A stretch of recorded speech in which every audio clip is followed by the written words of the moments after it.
conquérant ce matin, quel que soit ce que tu vis.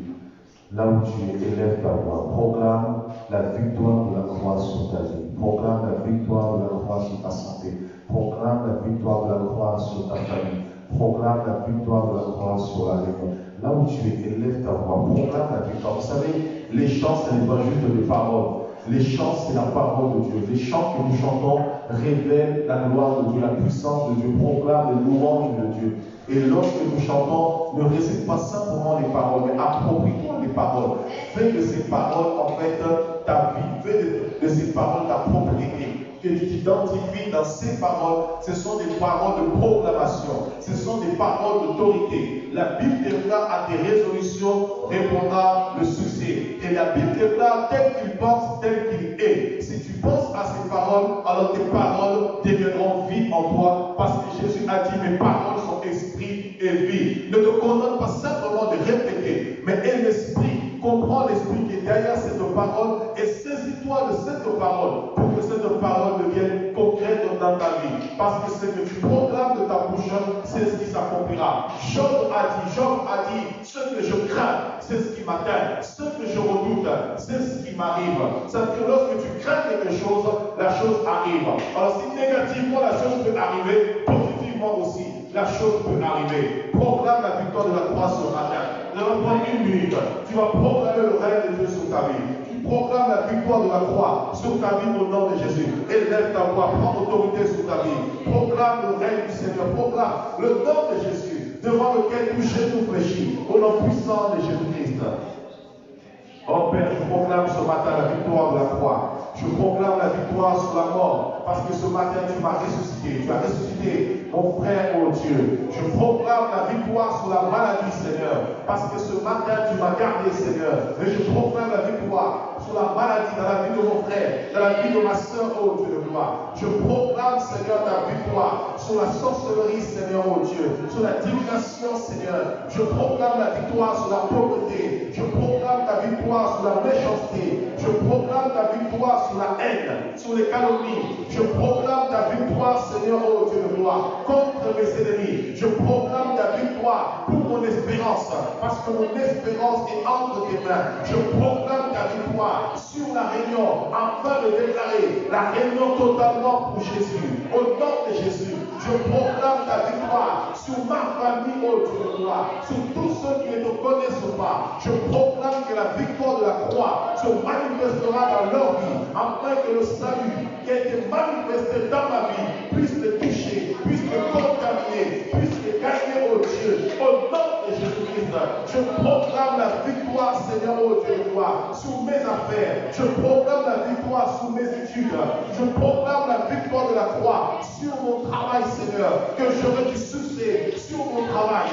Je proclame la victoire de la croix sur mon église, oh Dieu, que mon église vivra et marchera dans ta gloire, dans ta sainteté, dans ta vérité, au nom puissant de Jésus. Je proclame la victoire de la croix, Seigneur, oh Dieu, parce que c'est sous la croix que tu as crié, Père, tout est accompli. Seigneur, oh Dieu de gloire, je déclare que tout est accompli pour ma vie, pour la vie de mon frère, pour la vie de ma soeur, au nom de Jésus-Christ de Nazareth. Amen. Proclame la victoire de la croix au nom de Jésus-Christ. Amen. Que vous soyez mis en place, que Dieu vous bénisse, les chanteurs, les musiciens, que la grâce de Dieu apporte à vos vies. Nous sommes bénis de jour en jour et je prophétise dans le nom de Jésus. Dans les jours à venir, nous serons encore des musiciens, encore des pianistes, des sophonistes, comment on appelle ça, des saxophonistes, des violonistes. Qu'est-ce qu'il y a encore comme instrument? Dans le nom puissant de Jésus-Christ, parce que la Bible déclare, louez le Seigneur avec tous vos instruments. Amen. Que Dieu soit béni. Père, nous bénissons ton nom pour ta parole qui est merveilleuse, ta parole qui est grandiose, ta parole qui est puissante. Seigneur, ce matin, nous voulons encore entendre le son de ta voix, Seigneur Dieu. Tu as dit, vous connaîtrez la vérité et la vérité vous affranchira. Seigneur, nous ne voulons que la vérité, rien que la vérité, Seigneur, oh Dieu, afin que nos cœurs soient affranchis, nos âmes soient affranchies, nos esprits soient affranchis, et que tout notre être, Seigneur, soit irrépréhensible, Seigneur, oh Dieu de gloire, par ta grâce, par tes vertus, dans le nom de Jésus-Christ. Dispose chaque cœur, Seigneur, afin que chaque cœur soit une bonne terre, que chaque cœur soit une terre, Seigneur, fertile, que chaque cœur soit disposé, Seigneur, convenablement à recevoir ta parole, comme l'apôtre Paul a dit dans 1 Thessaloniciens chapitre 2, verset 13. Je me réjouis de sorte que lorsque j'étais venu chez vous et que la parole que je vous ai fait entendre, vous ne l'avez pas reçue comme étant la parole d'un homme, moi l'apôtre Paul, mais vous l'avez reçue comme étant la parole de Dieu qui agit en vous, qui croyez. Oui, Seigneur, cette parole qui sortira de ma bouche, qu'elle agisse premièrement en moi-même pour fortifier ma foi et qu'elle agisse aussi dans la vie de tous ceux qui l'entendent ce matin, tous ceux qui sont ici et tous ceux qui nous suivent en direct par les médias, par les réseaux sociaux, afin que cette parole, Seigneur, produise la foi et la vie en elle, au nom de Jésus-Christ de Nazareth. Que ton nom soit sanctifié au milieu de nous, tant de Père. Ainsi je te prie. Amen. Amen. Que Dieu soit loué. Bonjour à tous. Bonjour. Amen.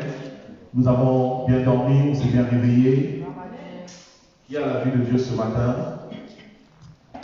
Il y a la vie de Dieu ce matin. Alléluia.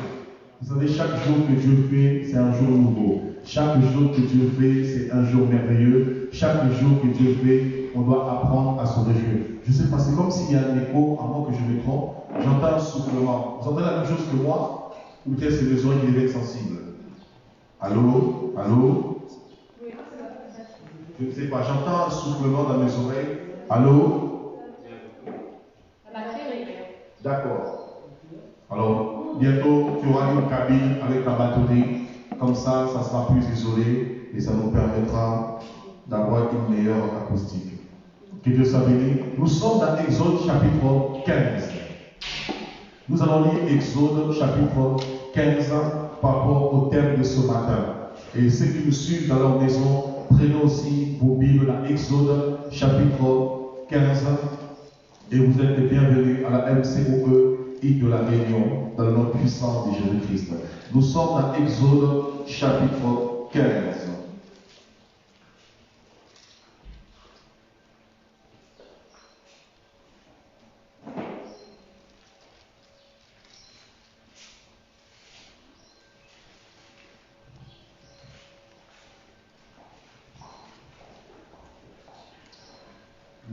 L'Éternel parla à Moïse et dit, c'est bon, excusez-moi, Exode chapitre 14, du verset 1 à 15, excusez-moi.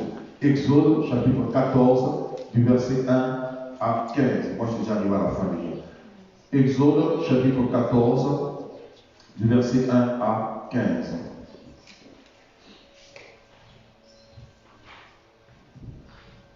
C'est bon, nous y sommes?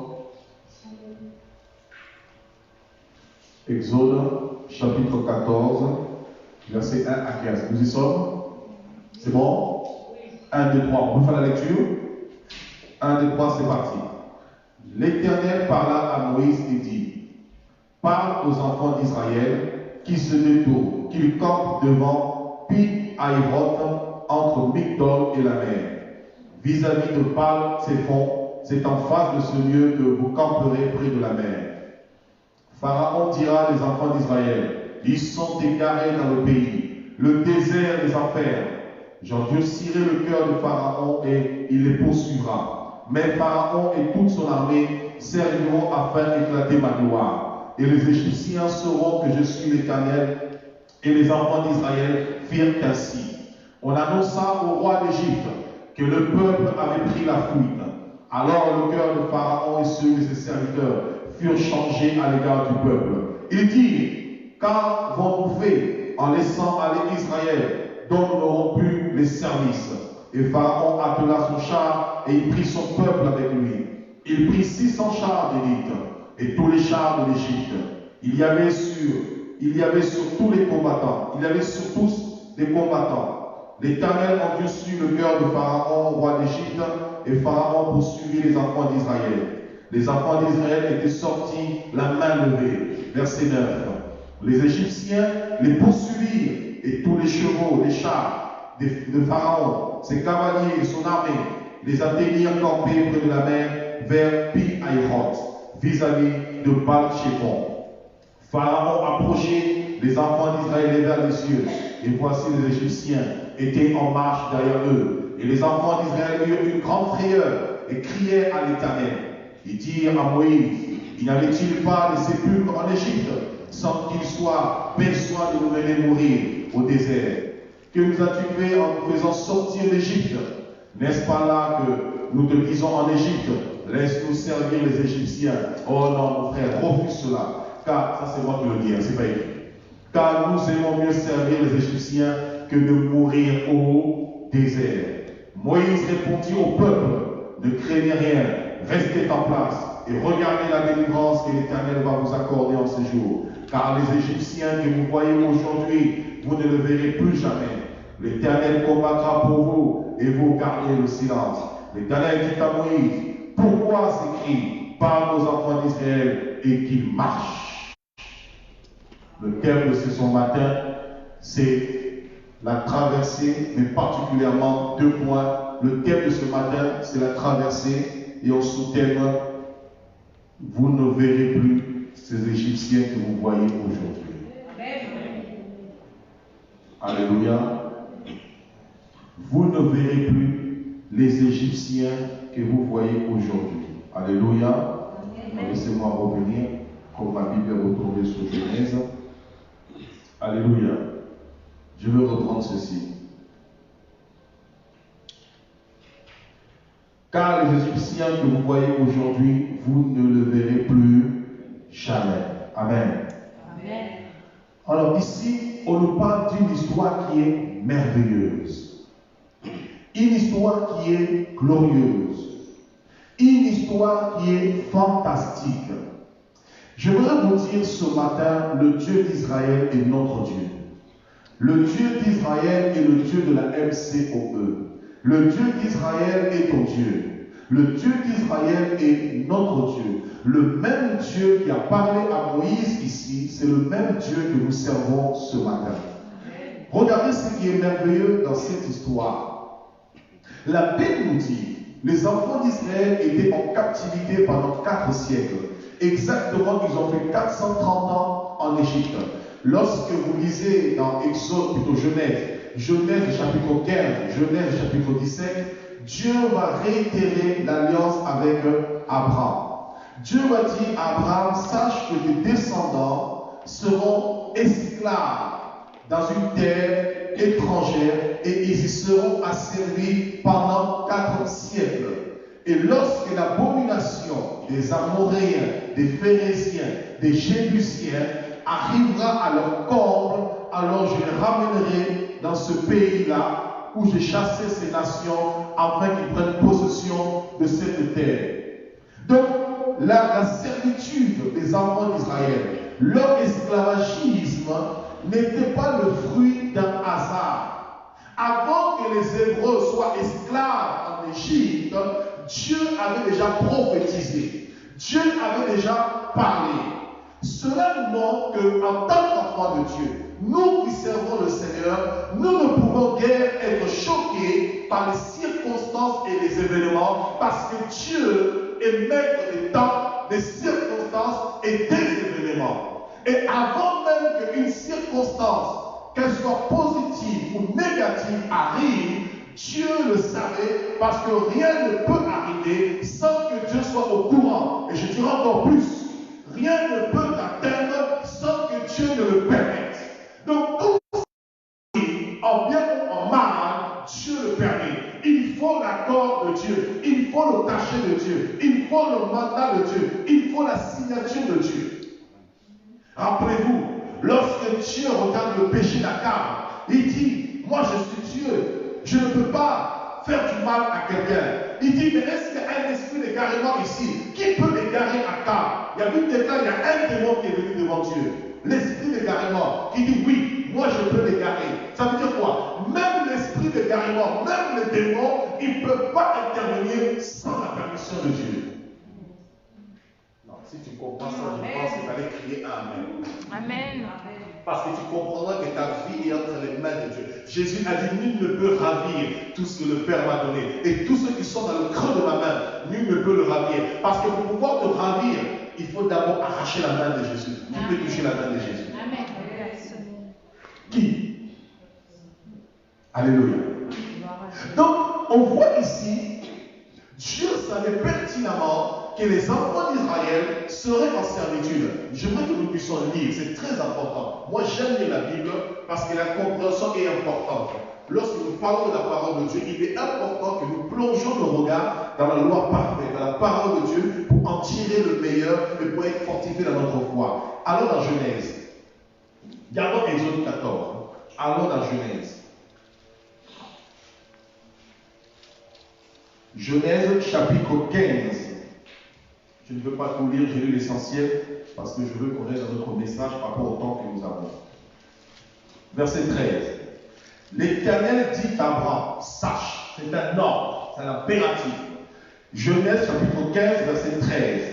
L'Éternel dit à Abraham, sache que tes descendants seront étrangers dans un pays qui ne sera pas à. Ils y seront à servir. Et on les opprimera pendant 400.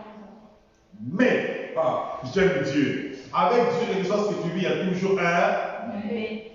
Je jugerai la nation à laquelle ils seront asservis. Et ils sortiront ensuite avec des grandes richesses. Dieu n'a pas dit la pauvreté. Donc la pauvreté n'est pas un esprit qui vient de Dieu. J'estime pour moi la pauvreté est une malédiction. Dis à ton voisin, refuse la pauvreté. La pauvreté spirituelle, refuse. Non, dis avec moi. La pauvreté spirituelle, refuse. La pauvreté spirituelle, refuse. Quand Jésus dit héros les pauvres en esprit, ce qu'il veut dire là, ce n'est pas la pauvreté spirituelle dans le sens littéraire. Ça veut dire heureux ceux qui sont humbles. C'est très important de comprendre cela. La pauvreté spirituelle, je refuse. La pauvreté morale, je refuse. La pauvreté sociétale, je refuse au nom de Jésus-Christ. Amen. Parce que la Bible dit même la voix du pauvre, même pas. La sagesse du pauvre ne se fait pas entendre. On ne dit pas la voix, on dit la sagesse. Un pauvre peut être sage, mais parce qu'il est pauvre, personne ne s'intéresse à lui. Parce que ton apparence n'attire pas le regard. Donc vous êtes trop spirituel, vous on vous regardera. On était où? Aidez-moi, on était où? Genèse 15, verset 15. Toi, tu iras en paix vers tes pères, tu seras enterré après une heureuse vieillesse. À la 4e génération, ils reviendront ici, car l'iniquité des Amoréens n'est pas encore à son comble.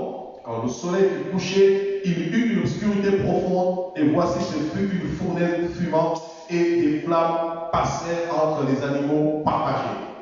Donc, vous voyez ici, Dieu annonce clairement que la descendance d'Abraham sera en captivité pendant 4 siècles qui symbolisent 400 ans. Donc Dieu le savait et Dieu a annoncé à Abraham que sa descendance sera dans la servitude dans une terre étrangère, dans un pays étranger. Ils seront asservis, ils seront opprimés. Donc Dieu savait déjà d'avance les souffrances que les Hébreux allaient vivre. Et cette souffrance, les Hébreux ne l'ont pas choisie. Cette souffrance, les Hébreux ne l'ont pas, voulu particulièrement. Ils n'ont pas souffert à cause du péché. Mais Dieu a permis cela parce que Dieu devait accomplir sa promesse. Des fois, Dieu utilise la souffrance pour nous enseigner certaines choses. Écoutez, comment les Juifs sont arrivés en Égypte? La Bible déclare qu'il y avait une grande famine dans Canaan. Après, bien sûr, avoir vendu leur frère, comment il s'appelle, Joseph, il y avait une grande famine à Canaan. Et Joseph va leur demander à ses frères d'aller chercher leur père. Et Jacob va prendre sa famille et ils vont s'installer en Égypte. Et la Bible déclare que ce roi a usé de faveur envers Jacob et toute sa famille parce qu'ils étaient de la famille de Joseph. Mais lorsque ce roi mourut, quelque temps après, 4 siècles après, il y eut un autre roi qui ne connaissait pas Joseph. Elle ne connaissait pas la famille de Jacob et il a commencé à maltraiter les Hébreux et il les a pris en servitude. Il a fait d'eux des esclaves. Voilà comment ils se sont retrouvés à être esclaves en Égypte. Alors qu'au départ, lorsqu'ils sont partis en Égypte, c'était dans le but de s'approvisionner auprès de leur frère Joseph. Alléluia. Donc ce n'était pas à cause du péché. Il y a des situations qui nous arrivent dans notre vie que de fois nous ne comprenons pas. C'est parce que Dieu savait déjà que la chose allait arriver. Dieu connaissait la événements. Il connaît les événements qui vont s'accomplir sur un siècle, sur 1000 ans, sur 2000 ans. C'est pourquoi il n'y a rien qui est étonnant de la part de Dieu. Lorsque Dieu visite Abraham dans Genèse 18, la femme d'Abraham, Sarai, va se moquer des anges. Elle va se moquer de Dieu. Et Dieu dit à Abraham, notamment à Sarah, y a-t-il quelque chose qui soit étonnant de la part de Dieu? Dieu est étonné de rien. Nous sommes étonnés, mais Dieu n'est pas étonné parce qu'assis sur son trône, il contrôle et il est maître de toutes choses. Amen. Amen. Alléluia. Amen. Alors ce peuple va être asservi.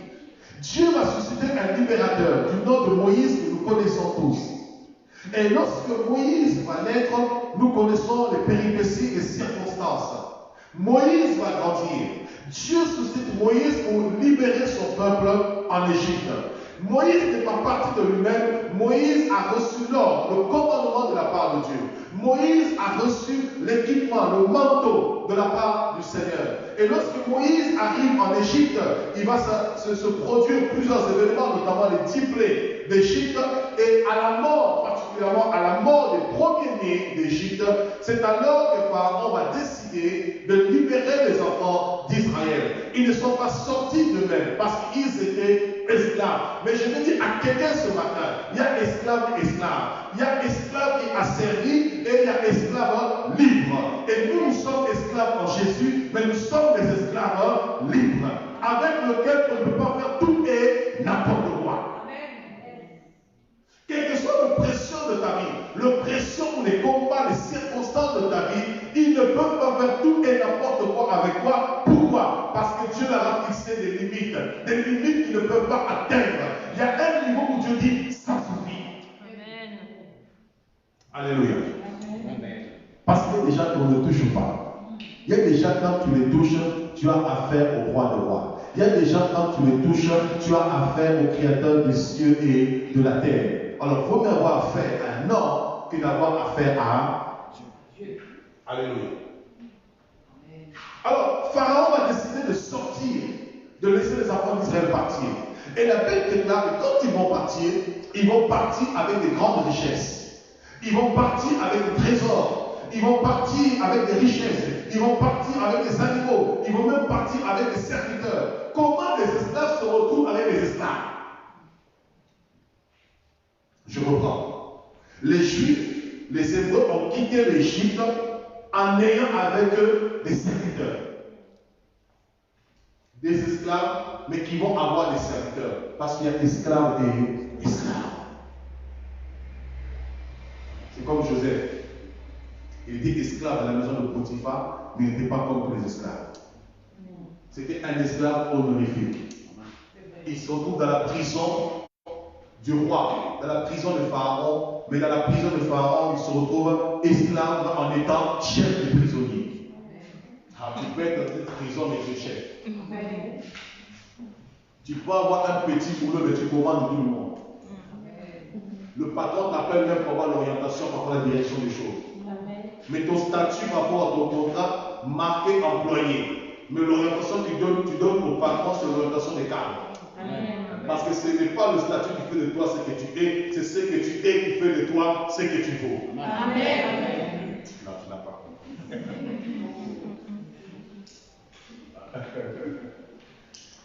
C'est vrai, les chrétiens n'attendent pas qu'on nous appelle ancien diacre, bishop, pasteur, prophète, quadrishop, quintushop, sextushop, tout ce que vous voulez pour servir Dieu. Sers Dieu même quand personne ne te voit. Parce que c'est les fruits que tu vas manifester qui vont déterminer qui tu es. Alléluia. Alors, quand il va les libérer, Dieu donne l'ordre maintenant.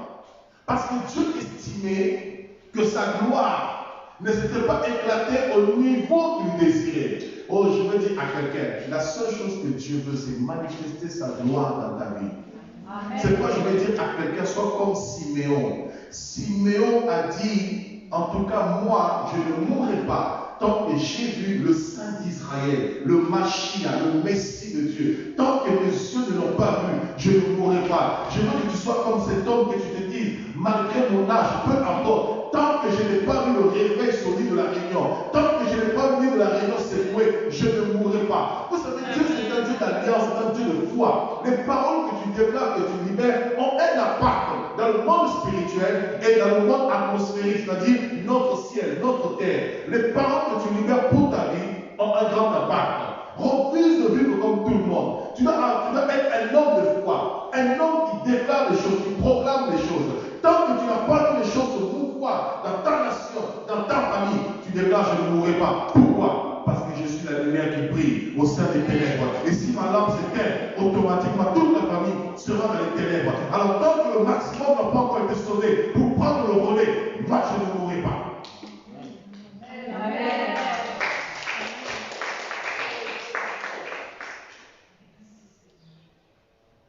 Dieu dit, il en sera fait selon. C'est ta foi. Il y a des choses, ce n'est pas Dieu qui fait. Dieu a la clé. Écoutez, Dieu a la clé, mais ce n'est pas lui qui va ouvrir la porte. Il a dit quoi? Qu'est-ce qu'il a dit? Apocalypse 3, 11. 10 à 11. Je mets devant toi une porte ouverte que personne ne peut. Donc pour lui, la porte est déjà ouverte. C'est à toi de décider si tu rentres ou tu ne rentres pas. Si tu ne rentres pas, la porte sera devant. La porte sera toujours ouverte, mais elle ne sera pas utile. Alors regardez ici ce qui est profond. Dieu parle à Moïse. Il sait pertinemment ce qui va se passer en Égypte. Pendant que Moïse, quand Dieu leur dit clairement, c'est Dieu qui donne les ordonnances, il dit à Moïse, vous allez camper vis-à-vis de la mer. Parce que je vais révéler ma gloire, je vais faire éclater ma gloire et j'endurcirai le cœur de Pharaon. Pharaon ici symbolise tes ennemis, qui est le maître de l'Égypte. L'Égypte ici symbolise tes adversaires, symbolise tes ennemis. L'Égypte symbolise ta douleur. L'Égypte symbolise ta souffrance. Et Pharaon symbolise celui qui est maître de ta souffrance, celui qui siège sur ta souffrance, celui qui contrôle ta souffrance. Les Égyptiens ici et Pharaon ici symbolisent les douleurs que tu vis, la maladie que tu vis, qui te ronge. Et cette maladie a l'impression d'avoir le pouvoir sur toi. Cette maladie a l'impression de dominer sur toi. Cette maladie croit qu'elle va t'emmener à la mort, comme Jésus disait dans Jean 9. Cette maladie ne mène pas à la mort, mais c'est pour que la gloire de Dieu soit révélée, pour que la gloire de Dieu soit manifestée. La maladie que tu as qui te ronge, elle te fait croire que tu vas mourir, elle te fait croire qu'il n'y a plus d'espérance, elle te fait croire que tu n'arriveras pas. Les Égyptiens ici symbolisent le rejet que tu vis. Tu as l'impression que tu n'es pas aimé, tu te regardes toujours comme un faible. Tu te sens toujours petit, cet esprit de petitesse qui domine en toi, qui te fait croire que tu es petit et que tout le monde est mieux, que tout le monde a plus de valeur que toi, et toi tu n'y arriveras pas. Les Égyptiens ici représentent le rejet familial. Comme David a dit, mon père et ma mère m'abandonneront, mais il ne s'est pas arrêté là, parce qu'il a dit l'Éternel. Le rejet familial. Parce que tu n'as pas connu ton père, parce que tu n'as pas connu ta mère, il y a cette douleur qui te ronge dans ton cœur. Depuis ton enfance, ton adolescence, ton âge adulte, tu es en quête d'identité. Tu n'as pas d'identité, tu te cherches toi-même, tu ne te retrouves pas. Tu as l'impression que tu es un étranger sur terre, que tu ne sers à rien. À quoi sert-il ton existence? Tu as l'impression que ta vie ne vaut rien. L'Égyptien ici, l'origine de ta naissance, que certainement tu es né lors d'une relation incestueuse de ton père ou de ta mère, ou tu es né à cause d'un viol, tu es né d'une mère prostituée ou vice-versa. Et ce poids, ce fardeau pèse sur toi et tu es campé face à la mer qui symbolise les limites humaines. Tu es limité, tu es à bout, tu es acculé par rapport aux circonstances que tu vis où tu as l'impression qu'il n'y a plus de solution parce que les Égyptiens t'oppressent. Tu te réveilles le matin, tu es oppressé. La journée, tu es oppressé. La nuit, tu es oppressé. Tu n'as plus la paix. Tu as l'impression que plus rien n'avancera pour toi. Oh, je veux dire à quelqu'un, l'impression est une sensation. L'impression n'est pas une vérité. La vérité, c'est ce que Dieu dit. Et ce que Dieu dit, c'est ce qui s'accomplira. Ce que Dieu dit, c'est ce qui est véritable. Ce que Dieu dit, c'est ce qui va se manifester. Ce que Dieu dit, c'est ce qui va s'opérer dans ta vie. Parce que le plus important, ce n'est pas des sensations, ce n'est pas des émotions. Le plus important, ce n'est pas les Égyptiens. Et j'ai une bonne nouvelle pour toi. Même quand tu es acculé, quand tu es à bout, quand tu es face à la mer, où tu as l'impression que tu ne passeras plus autre, et que les Égyptiens sont derrière toi, en train de te poursuivre, en train de te presser, je peux même te dire que quand tu arrives au bout, ça ne dépend même pas de toi, c'est Dieu qui le permet. Parce qu'il y a un moment, il faut que tu perds pied. Il y a un moment, il faut que tu sois sans force. Il y a un moment, il faut que tu réalises mes capacités, ma richesse, mon argent, ma force, ma jeunesse, tout ce que je ne peux rien. Seul Dieu peut intervenir. Et c'est dans la puissance de Dieu. C'est Dieu plein dans ta vie. Amen. Et la Bible dit, les peuples qui étaient autour, ils sont partis voir Pharaon pour le dire. Voilà, ces hommes se sont fuis. Alors que ces hommes n'avaient jamais fui. C'est Pharaon lui-même qui leur avait dit, sortez de l'Égypte. Et souvent, il peut arriver dans ta vie, dans ta relation avec les hommes, qu'on dise des mensonges sur toi. Il peut arriver dans ta relation avec les hommes, les gens que tu as côtoyés, les gens avec qui tu étais proche, tu avais une proximité. Et voilà que du jour au lendemain, on invente des histoires sur ta vie. Voilà que du jour au lendemain, on t'incrimine. Du jour au lendemain, on te traite de voleur, on te traite de menteur, on pousse les gens à ne plus te côtoyer, à ne plus t'approcher, et tu te sens acculé, tu te sens bloqué, tu te dis, mais mince, qu'est-ce que j'ai fait? Du jour au lendemain, les gens ne veulent plus t'approcher, les gens ne veulent plus t'aimer, les gens ne veulent plus te parler, tu appelles les personnes, les gens raccrochent. Alors que ces hommes n'avaient jamais fui. C'est Pharaon lui-même qui a dit, Moïse, prends ton peuple, sortez, je ne veux plus voir. Amen. Alléluia. Amen. Mais le problème, c'est quoi? Quand les gens voient, malgré le rejet qu'ils manifestent envers toi, et tu continues à avancer, ça les dérange. Il faut trouver des excuses, il faut trouver des raisons, il faut t'incriminer, il faut te condamner. Pour que tu n'avanceras pas, tu ne réussiras pas, tu resteras seul, personne ne sera avec toi. Oh, j'ai une mauvaise nouvelle pour mes ennemis. Tant que Dieu est avec moi, il me multipliera. Parce que tout nombre multiplié par un nombre se multiplie. Oh, je augmenterai, je grandirai, je prendrai du volume. À la réunion, je grandirai. À la réunion, j'avancerai. À la réunion, je pousserai. À la réunion, je m'élargirai. À la réunion, je vais me longuer. Et je prends de la longueur. Je crée le dictionnaire au nom de Jésus. La Bible dit, le psaume 92, les justes sont comme le palmier, même dans leur vieillesse. Vous n'avez jamais vu ça. Les justes sont comme les palmiers. Même dans leur vieillesse, ils portent des fruits. Or, le palmier, c'est un arbre qui ne vieillit jamais. Et d'ailleurs, plus il vieillit, plus il porte des fruits. Et encore la particularité encore du palmier, plus vous le coupez.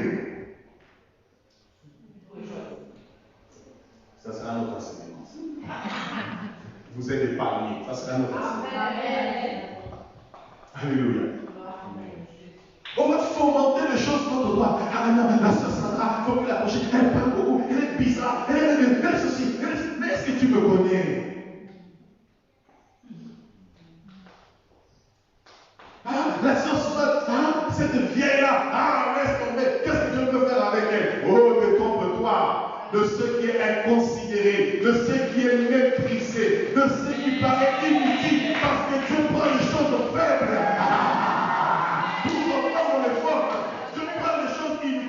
Pour confondre les sages. Toi, tu te crois sage à tes yeux. Fais attention. Dieu prendra des personnes que tu méprises, des personnes qui paraissent inutiles, des personnes qui sont considérées pour en faire des personnes fortes et gagneront plus d'armes que tu n'en as jamais gagné de ta vie.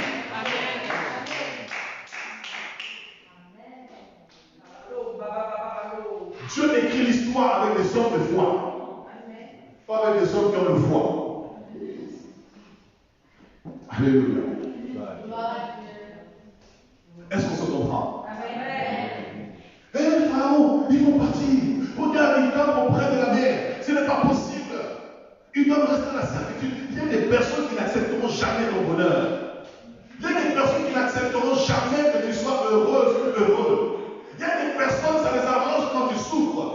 te voient commencer à réussir, avoir la liberté, pouvoir avancer, commencer à évoluer, ils sont contre toi. Pourquoi? Parce qu'ils veulent toujours te voir dans la souffrance pour se rassurer, pour se donner l'estime d'eux-mêmes, pour se considérer. En fait, leur considération passe par la souffrance. Je déclare à quelqu'un, je déclare à ton ennemi, à partir d'aujourd'hui, il te verra t'élever. À partir d'aujourd'hui, il te verra forte. À partir d'aujourd'hui, il te verra t'élargir. Au nom de Jésus. Oh, je déclare à partir d'aujourd'hui, vous qui avez méprisé l'église à l'île de la Réunion, vous qui avez condamné l'église à l'île de la Réunion, même dans les informations, vous avez changé de langage. Les journalistes ne parleront plus de mauvaises choses de l'église. À partir d'aujourd'hui, je déclare au nom de Jésus, dans les journaux télévisés, vous parlerez de l'église à la Réunion, mais ça sera d'une autre manière. Amen.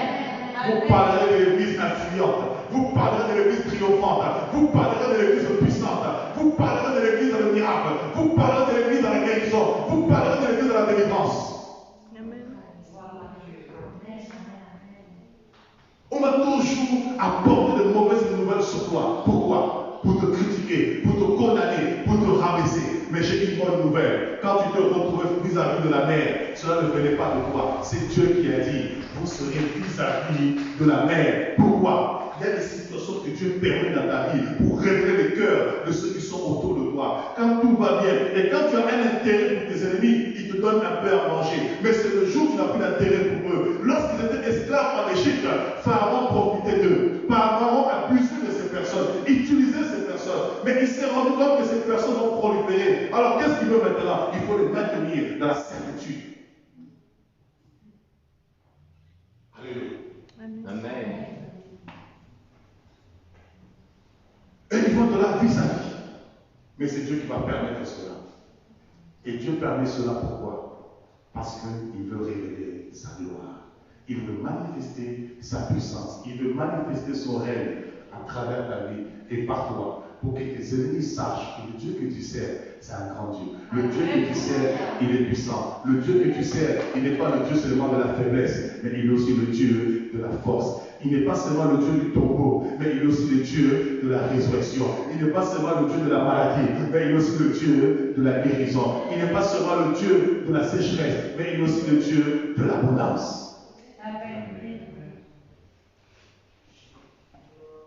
Et là, il dit, si ces gens-là partent, ils ne te seront plus profitables.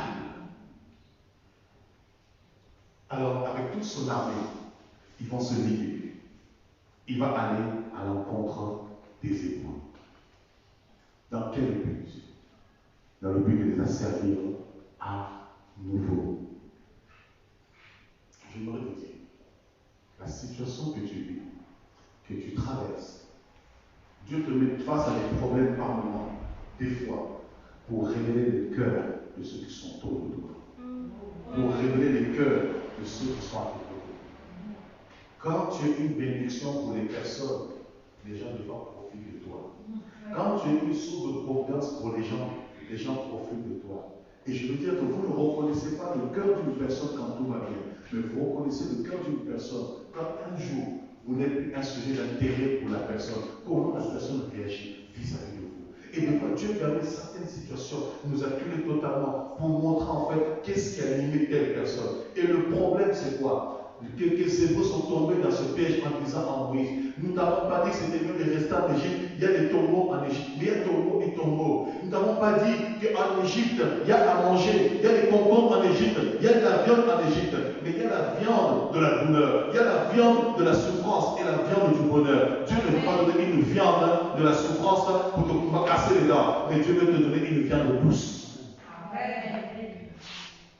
Pas une viande de la misère. Parce que la viande que l'Égypte te donne, c'est la misère. Mais la viande que Dieu te donne, c'est l'abondance. C'est la joie. C'est la paix. Alléluia. Amen. Alors ils vont se lancer contre eux. Lorsqu'ils vont avancer contre eux, il va se passer quelque chose de merveilleux. J'aime beaucoup cela. Il va se passer quelque chose de merveilleux. Les Hébreux vont commencer à pleurer. Vont commencer à dire Moïse, ce n'est pas possible. On va mourir. Moïse, ce n'est pas possible. Nous sommes entourés. Mais c'est Dieu qui avait permis cela. Moïse, nous sommes seuls. Il y a des gens qui pensent que tu es seul. Il y a des gens qui vont dire quand on va le quitter, il va se retrouver tout seul. Laisse-moi t'annoncer une bonne nouvelle. Je ne suis jamais tout seul. Même quand les hommes ne sont pas avec moi. Ton problème, c'est que toi, tu marches par la vue. Mais moi, je marche par la foi. Parce que ceux qui sont avec moi, ceux qui marchent avec moi, quand je prends l'avion, écoutez, je donne un témoignage rapidement. Une fois, je partais en mission avec mon épouse et 6 personnes qui nous ont accompagnés. On a pris l'avion, je me suis dit, cette fois-ci, l'avion va tomber. On était au commencement de la mission.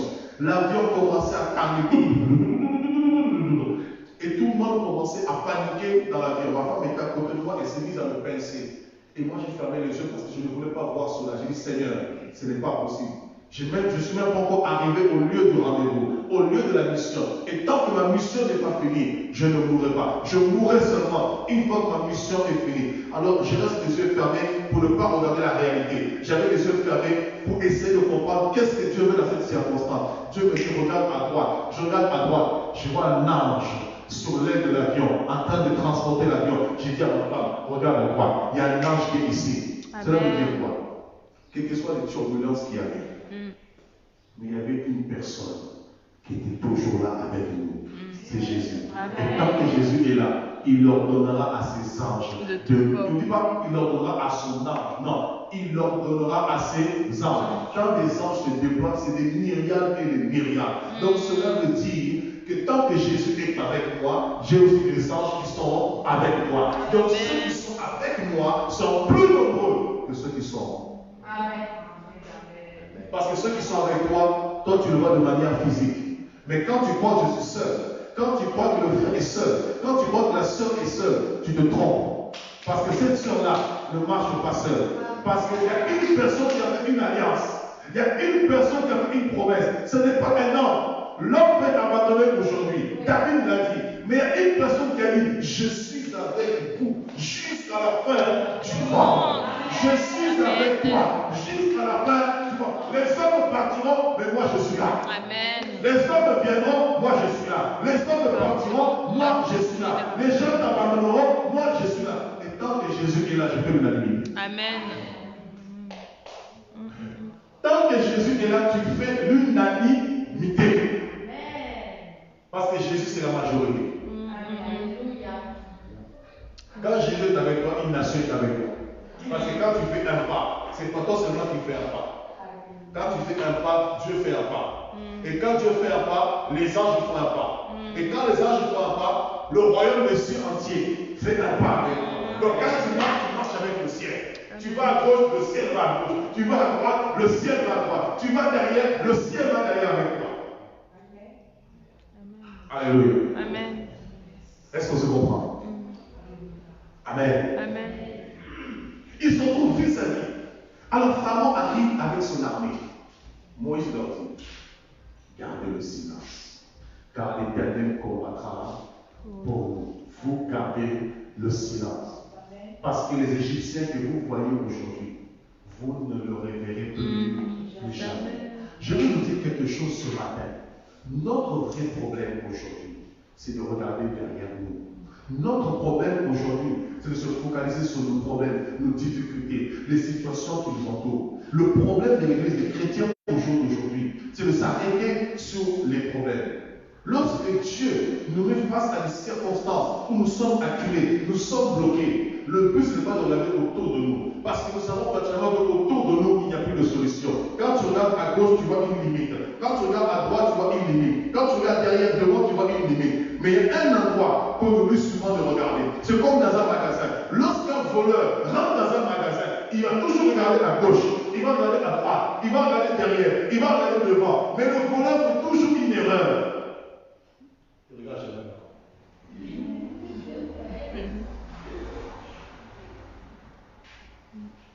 Qui a déjà volé? Moi le premier. Quand tu rentres dans un magasin, la première chose que le voleur fait, regarde à gauche, personne qui me regarde, personne qui me regarde, personne qui me regarde. Mais ceux qui ne veulent pas, il y a des caméras et on bouge et c'est là. Ce cas David a compris le psaume 121, il dit, je lève les yeux.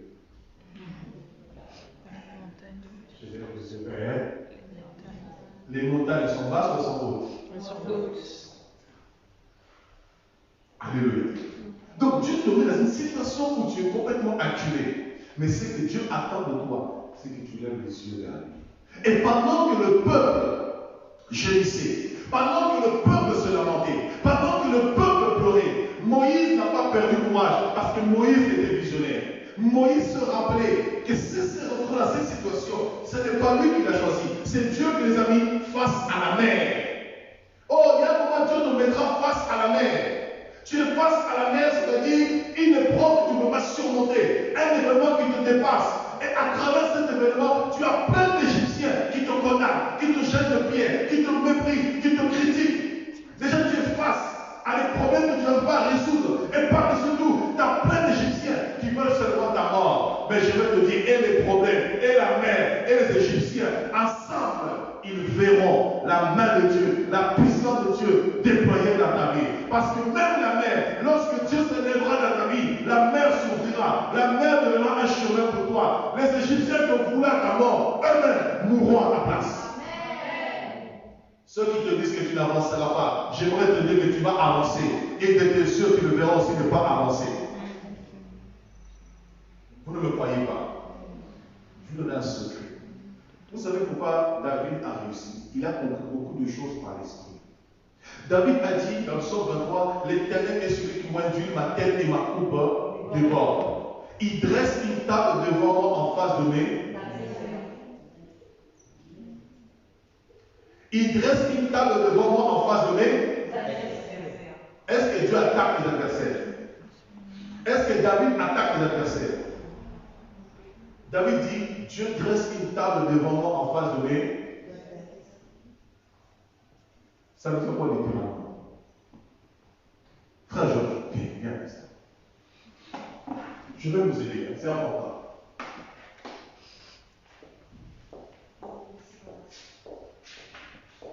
Ça fait bien. Sorry. C'est ça, sorry. Frère Georges, ici. Ça fait quoi? Moi, je suis là. Je vais faire Georges, je vais faire ça. Lui, c'est ton ennemi. C'est ton ennemi. Toi, tu es l'ami. D'accord? Et dans ma table. Et moi, je suis Dieu. L'Éternel dresse une table devant David en face de son adversaire. La table, c'est la ligne de démarcation, la ligne de séparation, la ligne que l'adversaire ne peut pas atteindre, franchir. Mais ça ne l'empêche pas de l'attaquer. Ça ne l'empêche pas de le critiquer. Dieu n'a pas dit qu'il va empêcher l'adversaire de le critiquer. Il a juste dit, je mets une ligne que tu ne peux pas franchir. Ok, essaie de le gifler.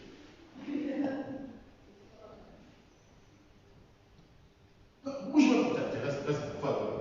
Voilà. Essaie de le gifler. Vas-y. Elle met un coup de pied. Non, là, tu ne peux pas bouger la table. Ça, c'est la ligne. Vas-y.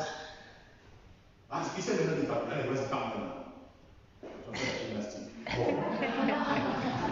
Voilà. Vous voyez, la main est bloquée, il ne peut pas aller plus loin. Le pied ne peut pas aller plus loin. Maintenant, Dieu a compris. Comme il ne peut pas le taper, il ne peut rien faire. La seule chose qui lui reste, c'est quoi? Non, attendez. La seule chose qui lui reste à faire, c'est quoi? Non. Parler. Pas fort. Oui. Qui a parlé pour critiquer? C'est toi. Donc, la seule chose qui lui reste, c'est la bouche. Puisqu'avec les membres, les organes, il ne peut pas, la seule chose qui lui reste pour l'intimider, c'est parce qu'il se rend compte que je ne veux pas le taper, je ne veux pas la tête, il y a une table. Lui, c'est pas cette table-là, c'est la présence de Dieu. C'est Dieu qui met la limite.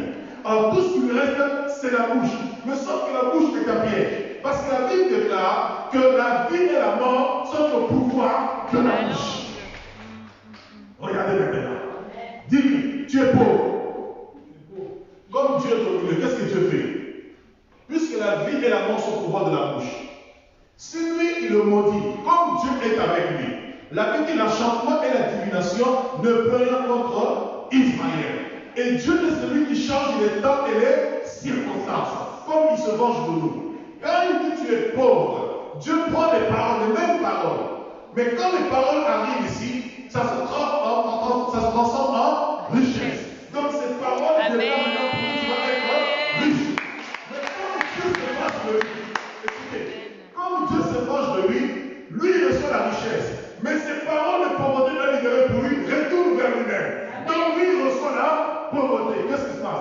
L'onction qui vient sur lui le fait croître et l'onction de la pauvreté le fait diminuer. Continue, vas-y, continue. Tu n'avanceras pas. Dieu le fait croître, lui il diminue, il recule. Dieu le fait avancer, il diminue. Continue. Tu resteras au chômage. Il trouve du boulot, lui 2 jours après son patron le licencie. Continue. Tu resteras seul. Il trouve l'autre de maison, la chair de ma chair, on l'appellera Justine parce qu'elle me portera la laine quand il fera froid. Et puis il restera seul. Continue. Toi, tu joues, il va rester seul. Il a trouvé sa laine déjà. Ah.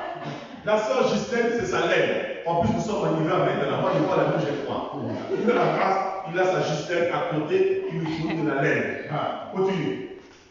Tu seras abaissé. Tu seras abaissé. Eh bien, l'onction de lèvres. Alors, qu'est-ce qui se passe?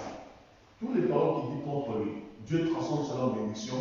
L'onction augmente. La coupe déborde. C'est vrai qu'il dit l'Éternel oindit ma tête et ma coupe déborde. En vérité, c'est tes ennemis qui oignent ta coupe. En fait, Dieu se sert d'eux pour te oindre.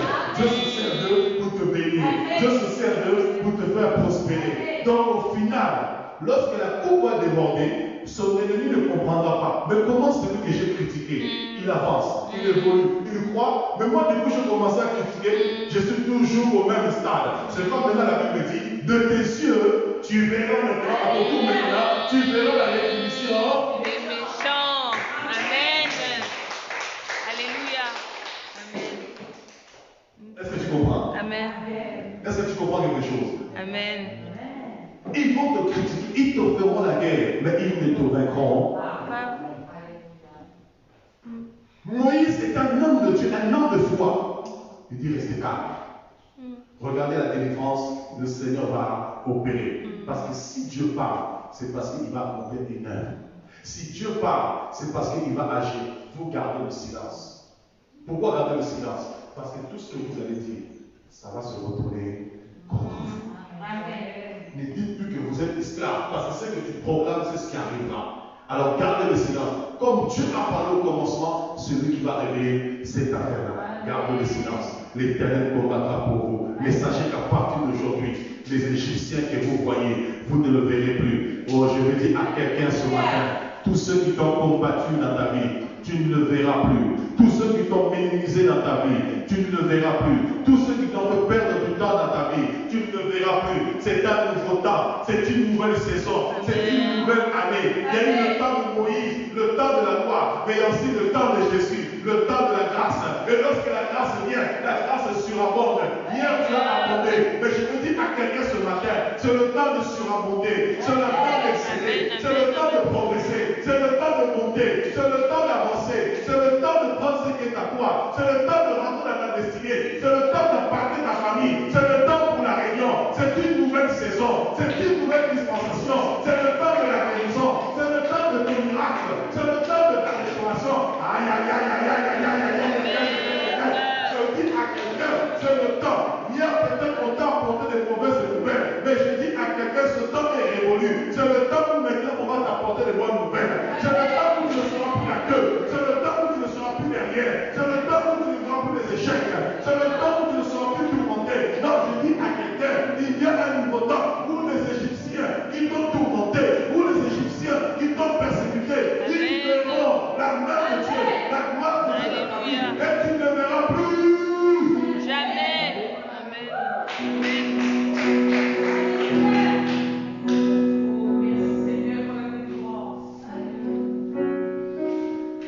Le temps des Égyptiens est fini.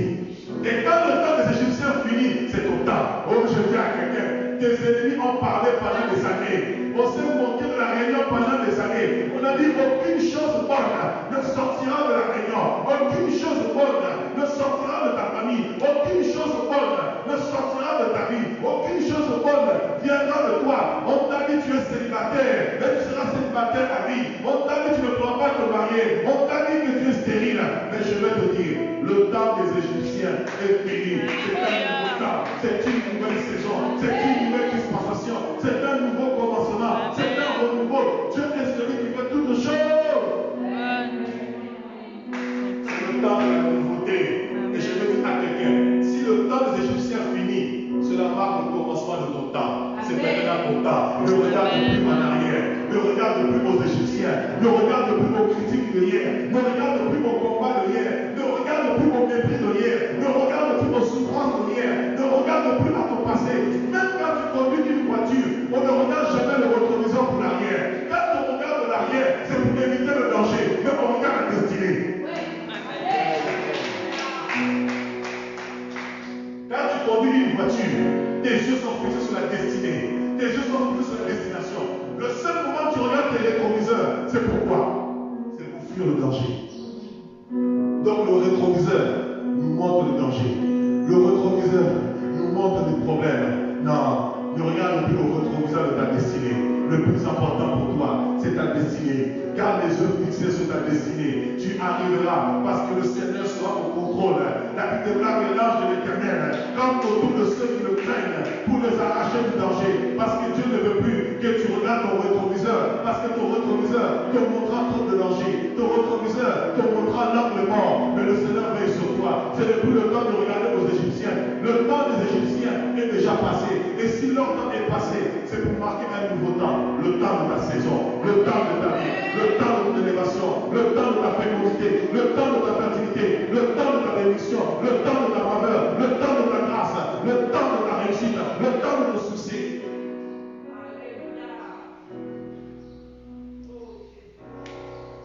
Il y a un temps pour toutes choses. Alléluia. Ceux qui ont espéré te noyer, ils ne pourront pas te noyer. Ceux qui ont espéré t'éteindre, ils ne pourront pas t'éteindre. Ceux qui ont espéré te tuer, ils ne pourront pas te tuer. Ceux qui ont espéré t'empêcher de parler, ils ne t'empêcheront pas de parler. Ceux qui ont empêché que tu sois visible, ils ne pourront pas. Parce que la Bible déclare, il n'y a rien de caché qui doit être découvert. Lorsque les hommes vont te cacher, Dieu va te sortir. Parce qu'une lampe ne brille pas pour être cachée sous la table. Mais une lampe brille pour être placée au sommet des montagnes, pour éclairer les nations. Oh oui, tu es important, tu es utile. Dieu t'amène vers une autre destination. Dans ta traversée, il y aura des Égyptiens. Dans ta traversée, il y aura des pharaons. Pharaons qui symbolisent des chefs, même des chefs religieux, même des pasteurs qui te maudissent, qui t'empêchent d'avancer, qui t'empêchent d'évoluer. Les Égyptiens, c'est le peuple. Même le peuple qui est autour de toi t'empêchera d'avancer. Ne t'arrête pas là-dessus. Le plus important, c'est que tu as une destinée. Le plus important, c'est que tu dois traverser. Le plus important, c'est que tu dois avancer. Le plus important, c'est que tu dois arriver là où Dieu a voulu que tu arrives. Même si tu as passé 400 ans où tu as erré, 400 ans dans la servitude, ce n'est pas un problème. Mais les Égyptiens, ils verront ta réussite. Ne regarde pas au salaire que tu as perdu. Ne regarde pas au salaire en arrière. Même si tu as été de mieux en mieux, même si tu as tourné, même si tout le monde connaît ton nom, sur toute l'île de la Réunion. Encore oui, oui, encore moi, encore oui, parce que aujourd'hui, je suis une nouvelle personne. Je ne suis plus ce que tu as connu. Ce que tu as connu était dans la servitude. Mais que celui que tu connais maintenant, ce n'est plus la même personne. Parce que celui qui vit en moi maintenant. Eh oui, le temps de la servitude est fini. Amen. Le temps de l'ignorance est fini. Amen. Ne regarde plus en arrière. Ne regarde plus aux Égyptiens. Regarde à ta destinée. Oh non, tu as une île de la Réunion. Réunion! Tu as une destinée, Réunion. Tu es appelé à espérer en Dieu, à te réjouir en Dieu. Peuple réunionnais, vous avez une destinée. Église de la Réunion. Je parle à l'église de la Réunion. Que cette église se lève. Que cette église se réveille. Dans le nom puissant de Jésus.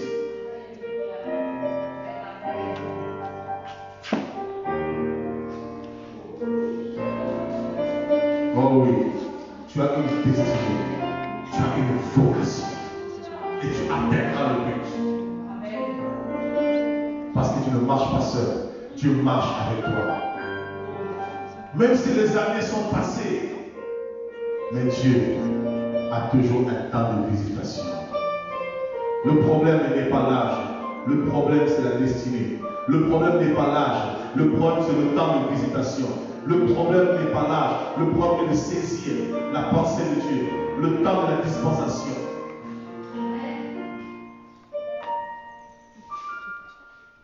Oui, hier peut-être j'ai tourné en rond, mais maintenant c'est fini.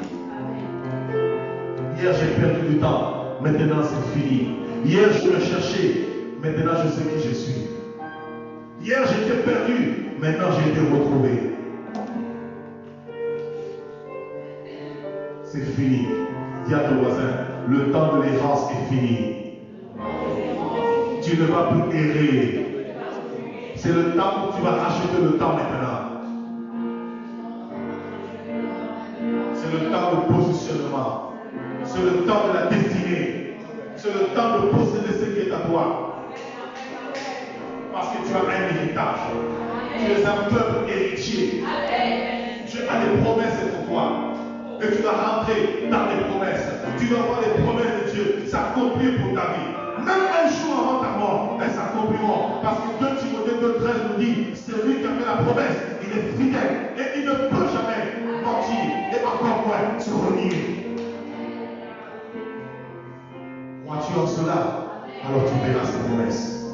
Alléluia. Lève-nous dans sa présence.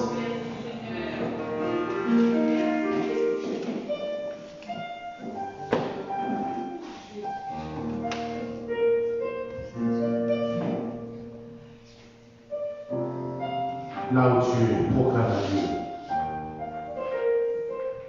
On doit apprendre la prière de proclamation. On doit apprendre à proclamer, à déclarer. Avec autorité, avec foi. Là où tu es, proclame une nouvelle saison dans ta vie. Ne t'occupe pas de ton frère. C'est une affaire entre toi et Dieu. Chacun doit entrer dans sa destinée. Ma destinée n'est pas la tienne. La tienne n'est pas la mienne. Toi-même, tu sais ce que tu désires dans ton cœur. Tu sais ce que tu souhaites dans ton cœur.